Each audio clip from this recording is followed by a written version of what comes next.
head it off. Good morning. We are back with the S12, and this weekend I have an exciting video.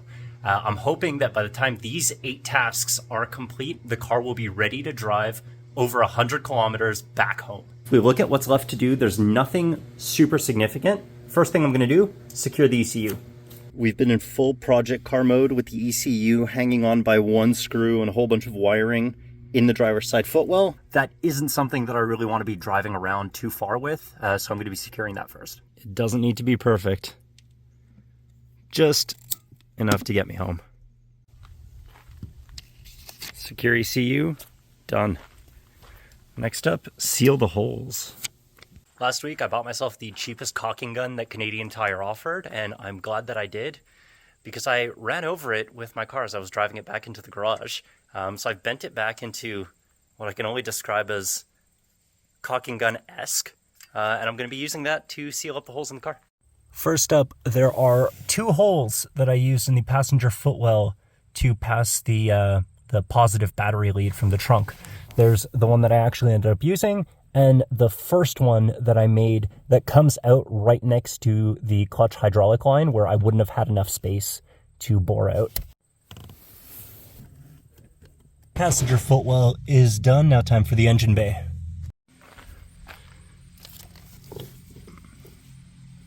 Last and most definitely not least is right here where the engine harness connects to the ECU. If ever you need to manipulate caulking after you've already put it in, pro tip, dip your finger in a little bit of water and it prevents the caulking from sticking to your finger as you're poking around in it. Seal holes, done. Strap battery is next. So right now the battery is just loose in the trunk. I'm going to be strapping that down with some ratchet straps for the trip home. Isn't it convenient that there's already this random strap of unknown purpose in the car with proper cutouts for the carpet? Isn't that just perfect? Strap battery, done. Let's wire the radiator fans. The radiator fans are going to be a ground controlled circuit. So on the positive breakout, I have the always hot positive wire for the fans. I'm going to be wiring in this relay. So the first thing that I need to do is find a switched power source. I'm going to be relying on a switched power source that I've already identified that I'm currently using for the fuel pump relay. So I'm going to be tapping into that. And essentially anytime the ignition is on, the fans will be running. Down the line, I'm going to be installing a switch that's actually going to turn the fans on and off depending on the water temperature. But for that, I need a new water neck, and that's not something that I'm going to be doing this year. So we've wired in a relay that we're going to use as the ground control side of the radiator fans. There goes our dog in the background. Oh, she's gone. If I did this correctly, when Val holds her finger on it, I turn the key, so power on, she should feel tick. Should feel the relay ticking. So we're going to test that. The good kind of tick. Yep. She's ticking. Okay, how many times are you going to do that? Enough time. The switched side of the relay is now connected to the fans through this wire, and it's, a very shoddy connection. Let's test if it works. Ignition on. Sounds good.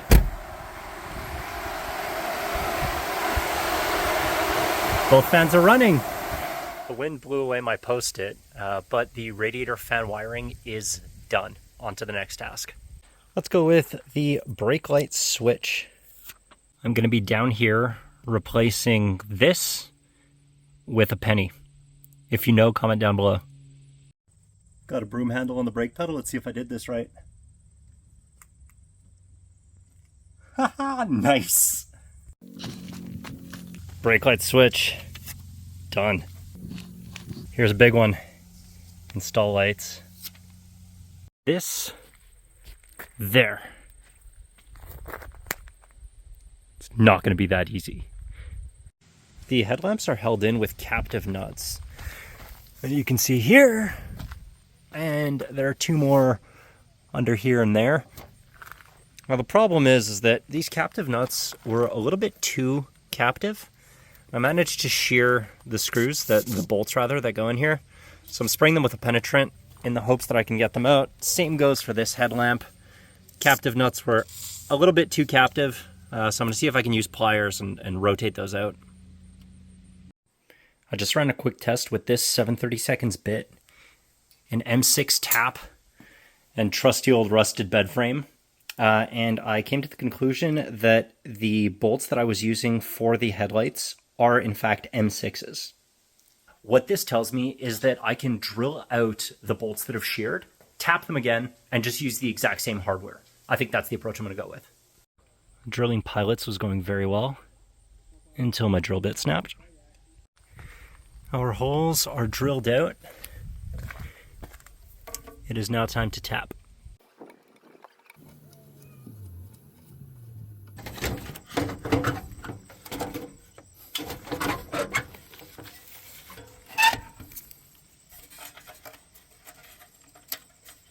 Would you look at that? She is starting to look like a car again. So there's 2 bolts that went in here, as well as the 2 bolts right down there. 1, 2. Those bolts were particularly annoying because I had sheared them when I took them out all those years ago. So I had to drill them, tap them, but now that that's taken care of, the rest should be a breeze. The lights are in, the motors are connected. Here goes nothing.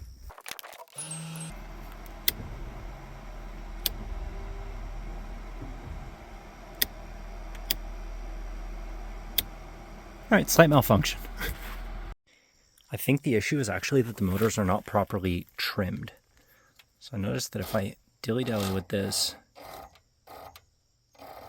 definitely wants to do something. And then I'm noticing the arm down there that actuates this one is in a different position to the arm that actuates this one, even though right now they are both down. So I'm going to be messing with that a little bit. This is it. Headlights are in the up position. Let's see if it all works. Down. That's good. Back up. Heck yes. As I was going through the process of installing the lights last night, I realized that in order for the corner lights to actually screw into the chassis, we need the fender. And this side still has no fender. Install fender. Our next ongoing task.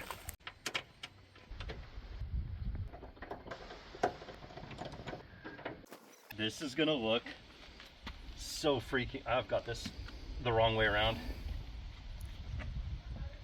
Nicely cover up our rust here. How's that look? Yeah.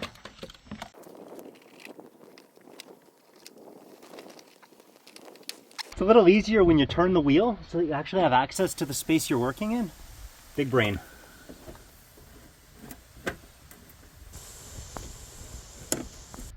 Install fender.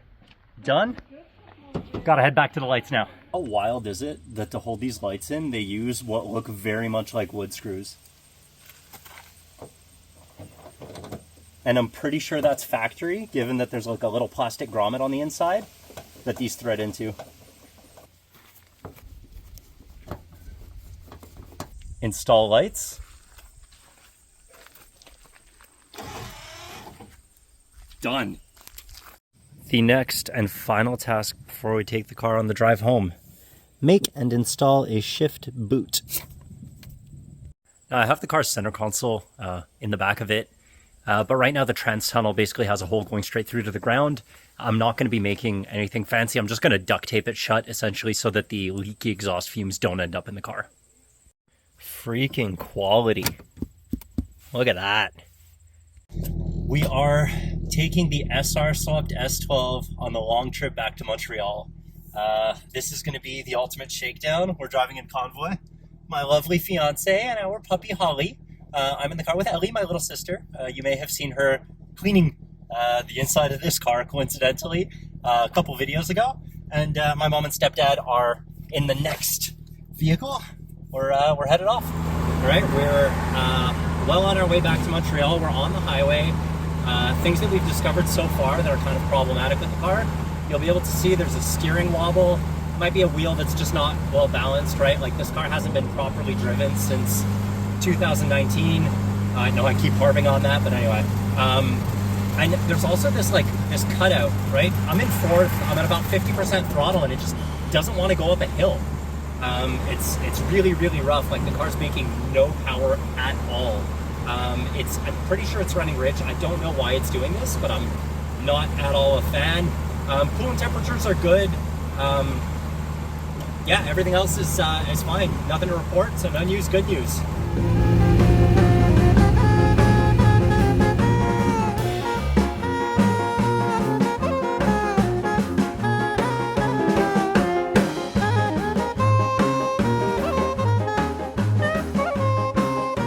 All right, we're just coming off the highway. We've done, about 120 kilometers now. Everything seems good on the car. I'm super, super stoked. It should be about another kilometer, so another couple of minutes till we get home.